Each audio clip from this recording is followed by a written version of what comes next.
Jésus fait allusion à cette veuve, la veuve de Sarepta. C'est pour cela que quand nous nous arrêtons sur la veuve de Sarepta, nous devons avoir une attitude particulière. Parce que l'histoire de cette veuve est une histoire particulière. Amen. Maintenant, retournons un peu dans 1 Roi chapitre 17 pour voir quelque chose d'intéressant. Maintenant, 1 Roi chapitre 17, on retourne là-bas. OK? Et regardons à partir du verset 10. Maintenant, la Bible dit que, rappelez-vous que c'est...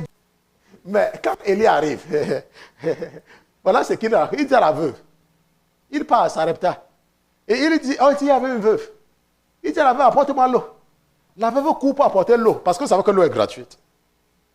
Hein? L'eau, est-ce que pour donner l'eau à quelqu'un, c'est un problème? Quand je suis parti au Bénin la dernière fois, même quand je suis en Afrique, je me rends compte que la première chose que quelqu'un peut t'offrir, c'est l'eau.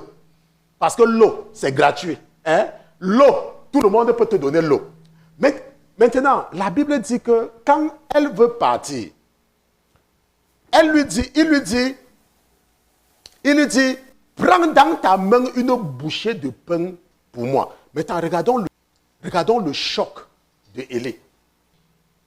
Parce que Dieu ne peut pas m'envoyer vers une veuve qui n'a rien à manger.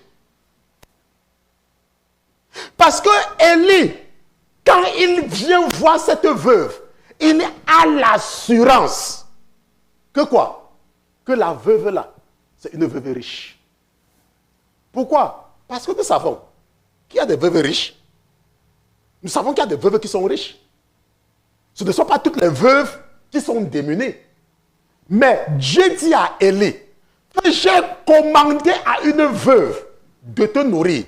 Et quand Élie, ce ne sont pas toutes les veuves qui sont démunies. Mais Dieu dit à Élie que j'ai commandé à une veuve de te nourrir. Et quand Élie arrive, qu'est-ce que la veuve lui dit? La veuve lui dit que l'Éternel est vivant, je n'ai même pas une galette. Je n'ai même pas une galette. Ça veut dire que tu peux être dans une situation et tu te dis que Dieu va t'envoyer dans une grande église.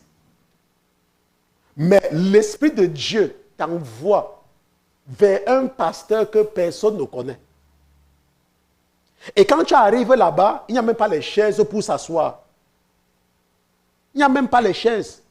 Tu arrives dans cette église, ils ont couvert l'église avec les tôles. Je ne sais pas comment on appelle les tôles au Bénin. Les tôles qu'on met sur les tôles. On appelle ça comment? Les tôles. Hein? Donc tu arrives, tu vois que ce sont les tôles qu'on a tôlées, que l'église s'est tôlée. Tu arrives, tu vois que les membres de l'église s'asseyent sur le bois. Et toi, dans ton esprit, tu commences à mépriser le pasteur. Alors que c'est ce pasteur-là qui doit te toucher pour que quelque chose soit communiqué dans ta vie. C'est lui qui doit te toucher pour que quelque chose se passe dans ta vie.